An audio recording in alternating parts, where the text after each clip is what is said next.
Rajasthan intelligence ने जैसलमेर से आपको बता दें कि झबरा राम नाम के जिस शख्स को पकड़ा है, गिरफ्तार किया था, उसे उसकी 5 दिन की रिमांड मिली है। पुलिस को झबरा राम पर पाकिस्तान के लिए जासूसी करने का आरोप लगाया और साथ ही रिमांड में लेने के बाद जांच एजेंसियों की उससे लंबी पूछताछ की तैयारी भी है।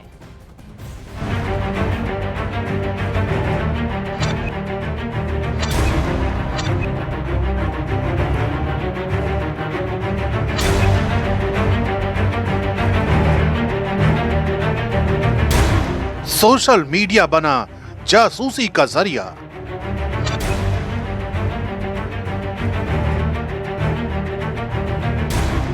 जैसलमेर से पकड़ा गया पाकिस्तानी जासूस।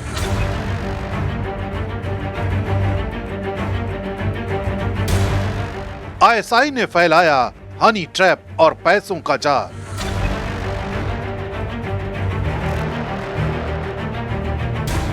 $5,000 से 10,000 रुपए के लिए बन गया गद्दार।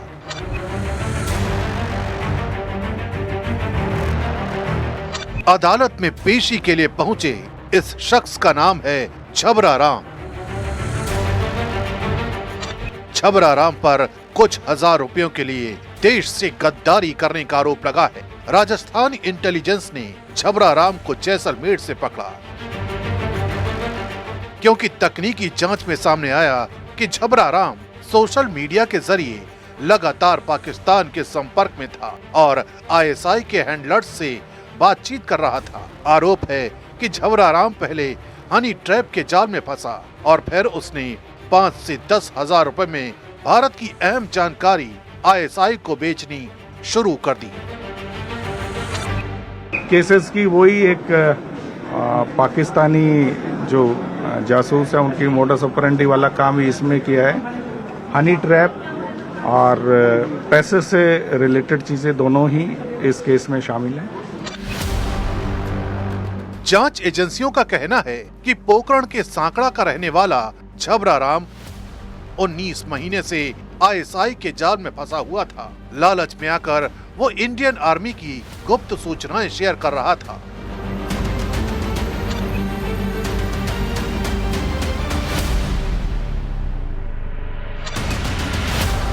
खबर है कि आईएसआई के हैंडलर्स झबरा राम को अलग अलग टास्क देते थे और इंडियन आर्मी की सूचनाएं मांगते थे। टास्क के हिसाब से आरोपी झबरा राम के बैंक अकाउंट में 5 से 10,000 रुपए का छोटा छोटा अमाउंट पेमेंट के तौर पर भेजा जाता था। सुरक्षा एजेंसियों को उसके बैंक अकाउंट में काफी बार पेमेंट भेजने का पता चला है। इसके लिए उसने अपने नाम से जारी सिम कार्ड का OTP पाक हैंडलर्स को दिया था और व्हाट्सएप एक्टिवेट कराया था और भारत की सेना से जुड़ी बातें पाकिस्तान में बैठे लोगों को बता रहा था।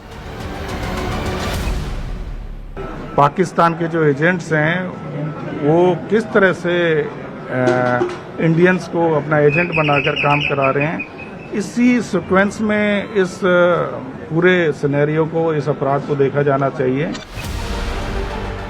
राजस्थान इंटेलिजेंस को अदालत से झबरा राम की 5 दिन की रिमांड मिली है।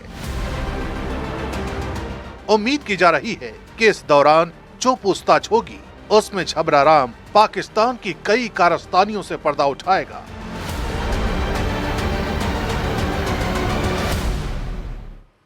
बिहार की सियासत में एक बार फिर सरकारी आवास को लेकर देखिए विवाद खड़ा हो चुका है। पटना में लालू प्रसाद यादव के बेटे और जनशक्ति जनता दल के राष्ट्रीय अध्यक्ष तेज प्रताप यादव के सरकारी आवास को लेकर बिहार सरकार के मंत्री लखेंद्र पासवान ने गंभीर आरोप लगाए। उनका कहना है कि जब तेज प्रताप यादव ने मंत्री आवास खाली किया तो उसका सरकारी सामान, सोफा, कुर्सी, पंखे, बल्ब तक वो ले गए।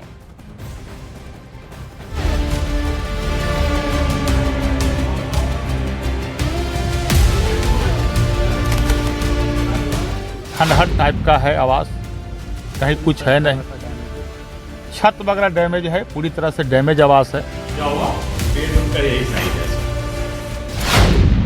तस्वीरें पटना में लालू के बेटे तेज प्रताप यादव के उस सरकारी आवास की हैं, जिसे उन्होंने कुछ दिनों पहले ही खाली किया है। तेज प्रताप यादव को ये आवास बिहार का मंत्री बनने पर मिला था, लेकिन जब उन्होंने इसे खाली किया तो आरोप है कि वो अपने साथ सरकारी आवास के सोफा, कुर्सी, ट्यूबलाइट, बल्ब और पंखे तक ले गए।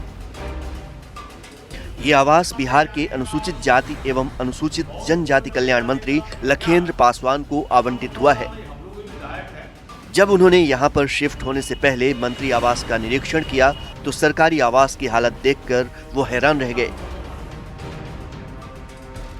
जो पंखा भी खुला हुआ है, बल्ब वगैरह को नहीं है, जो एसी वगैरह सब है नहीं है, उसमें कुछ खंडहर टाइप का है आवास, कहीं कुछ है नहीं। छत वगैरह डैमेज है, पूरी तरह से डैमेज आवास है और इसको निश्चित रूप से अभी इस आवास रहने की स्थिति में नहीं है। विभाग के द्वारा जब तक कंप्लीट नहीं किया जाएगा तब तक। मंत्री लखेंद्र पासवान का कहना है कि पहले तो तेज प्रताप यादव ने सरकारी आवास को खाली करने में टाल मटोल किया।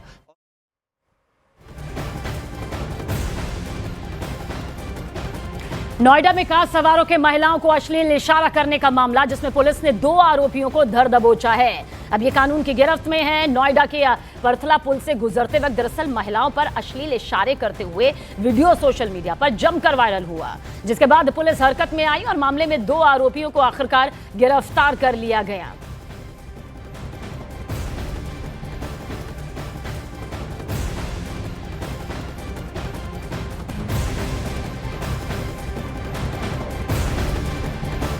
बजट आ चुका है, आम लोगों की आखिर इससे राय क्या है, जानने की कोशिश की हमारे सहयोगी मनोज शर्मा ने। भोपाल के लोगों से बातचीत की। महिलाएं रक्षा बजट बढ़ने के बाद बेहद खुश हैं, लेकिन इनका कहना है कि दुश्मनों के मुंह तोड़ जवाब देने के लिए ये बेहद जरूरी कदम भी था, लेकिन जितना सहयोग दे सकते हैं उतना देंगे। हिंदुस्तान का नया बजट, लेकिन क्या सोचती है आधी आबादी? महिलाओं को क्या मिला? तो महिलाओं से बात करने के लिए हमारे साथ यहाँ पे एक दंपत्ति इसलिए रखे हैं हमने क्योंकि एक परिवार में जो पूरे परिवार की जरूरत क्या होती है। लेकिन पहले बात करूंगा रुचि से, फिर अखिलेश से। रुचि, आपको क्या मिला इस बजट में? सर, जो ग्रामीण महिलाओं के लिए जो सी मार्ट्स खुले हुए हैं, जिससे वो उनका जो स्व हेल्प, जो खुद की हेल्प के लिए जो बिजनेस वो करना स्टार्ट कर सकती हैं, उसके जो इनोवेटिव फाइनेंशियल जो उनको स्कीम मिल रही है, ये बहुत अच्छी आई है। इससे हर महिला जो है, लखपति दीदी योजना, ये सब जो आगे बढ़ रही है, इससे बहुत ज्यादा फायदा मिलेगा। आपको जो बजट में लगातार आप देख रही थी, कुछ मिला आपको? जी, हमको सिलेंडर के बारे में ही बताना था कि थोड़ा सस्ता हुआ जाए सिलेंडर।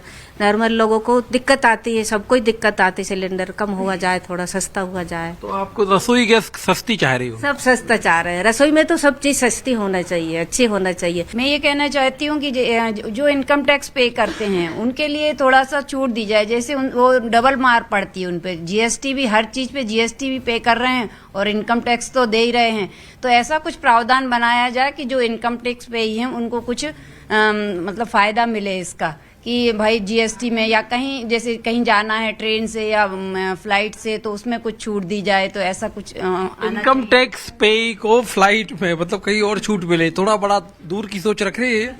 लेकिन जो आपकी वाइफ बोल रही हैं, उनके हिसाब से तो लग रहा है कि वो तो she is very happy with the budget. मतलब आपके खर्चे तो बढ़ने वाले नहीं है, कुछ जो ज्वेलरी कुछ चीजें देख ली ना आपने अच्छे से? सर, मैंने देखिए जो बजट है बहुत ओवरऑल बैलेंसिंग है। मतलब कहने का है कि जो महंगाई है वो नहीं बढ़ी है, महंगाई कंट्रोल में है और मुझे लगता है इस बजट के बाद महंगाई थोड़ी सी कम ही होगी, तो बजट ठीक है। इन्फ्लेशन कम होगा कैसे? जैसे चीजें सस्ती की है, माइक्रोवेव सस्ती की है, इलेक्ट्रॉनिक आइटम सस्ते किए हैं, जो डेली रूटीन की चीजें हैं वो सस्ती हुई हैं। जो लग्जरी आइटम है वो हमेशा की तरह हर साल बड़े महंगे होते हैं, तो अभी भी महंगे किए, लेकिन जो रूटीन की चीजें हैं उस पर टैक्स कम किया है। तो मुझे लगता है बजट जो है वो बैलेंसिंग है। और एक और जो मैडम ने बोला था कि इनकम टैक्स का है, तो इनडायरेक्ट टैक्स इतना हम भरते हैं तो थोड़ा डायरेक्ट टैक्स में छूट देनी चाहिए गवर्नमेंट को। और देखिए, वहीं जयपुर के जौहरी बजट से सोने पर आयात कर कम होने की उम्मीद कर रहे थे। जौहरियों का कहना है कि अगर सरकार बजट में आयात कर 2% कम कर देती है तो कीमतें और कम हो सकती थी। हालांकि सोने और चांदी की कीमतों में उछाल और फिर 2 दिन में कमी की वजह से भी अंतर्राष्ट्रीय बाजार की जो उथल पुथल है वो उसे मान रहे हैं, लेकिन इससे ग्राहकों को डील करना मुश्किल हो रहा है। इस वक्त जयपुर के जौहरी बाजार में हैं हम, और यहाँ पर हमारे पास जयपुर ज्वेलर्स एसोसिएशन के पदाधिकारी हैं, आम लोग हैं। कैलाश मित्तल है हमारे साथ में, जयपुर ज्वेलर्स एसोसिएशन के अध्यक्ष। आप बताएं कैलाश जी, ये जो जिस तरीके से जो मार्केट अप एंड डाउन हो रहा है, एक तो इस बजट से आपको क्या उम्मीद थी, क्या चाहिए था?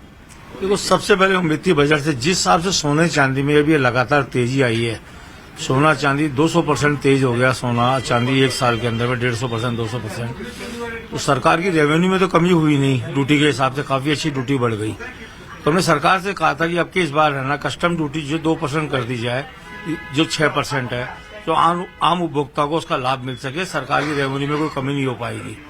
लेकिन सरकार ने उसमें सुना नहीं है।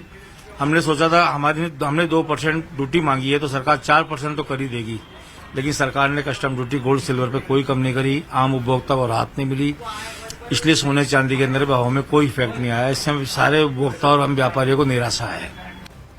तो सभी की अपनी अपनी राय है। वही फार्मा एक्सपर्ट अभय कुमार श्रीवास्तव का कहना यह है कि वो बजट से बेहद खुश हैं। ये बजट फ्यूचरिस्टिक है और भारत जेनरिक मेडिसिन बनाने में फेमस थी, अब वो इनोवेट कर रही है बायो फार्मा की तरफ।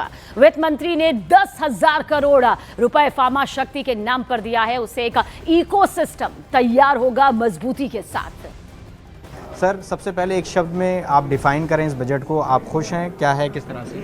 मैं बहुत खुश हूँ इस बजट से, क्योंकि ये बजट जो है बहुत ही फ्यूचरिस्टिक है। मैं ऐसा इसलिए बोल रहा हूँ क्योंकि जो अभी इंडियन जो फार्मा इंडस्ट्री है वो जेनरिक मेडिसिन से माइग्रेट कर रही है बहुत कॉम्प्लेक्स बायोफार्मास्यूटिकल की तरफ। तो ये जो ऑनरेबल फाइनेंस मिनिस्टर साहिबा हैं, उन्होंने जो हमको जो 10,000 करोड़ जो बायो फार्मा शक्ति के नाम पर जो दिया है, उससे एक राइट इकोसिस्टम क्रिएट होगा। ना सिर्फ वो बल्कि जो 3 नाइपर दिए हैं, नाइपर्स का जो अपग्रेड किया है, तो ये एक इकोसिस्टम बनाने की तरफ एक सही दिशा में एक सही स्टेप है। क्योंकि आगे आने वाले समय में ये जो बायो फार्मास्यूटिकल है, ये ना सिर्फ हम लोग वर्ल्ड को एक्सपोर्ट कर पाएंगे बल्कि हमारे खुद के कंजम्पशन के लिए भी बहुत ही इम्पोर्टेंट है।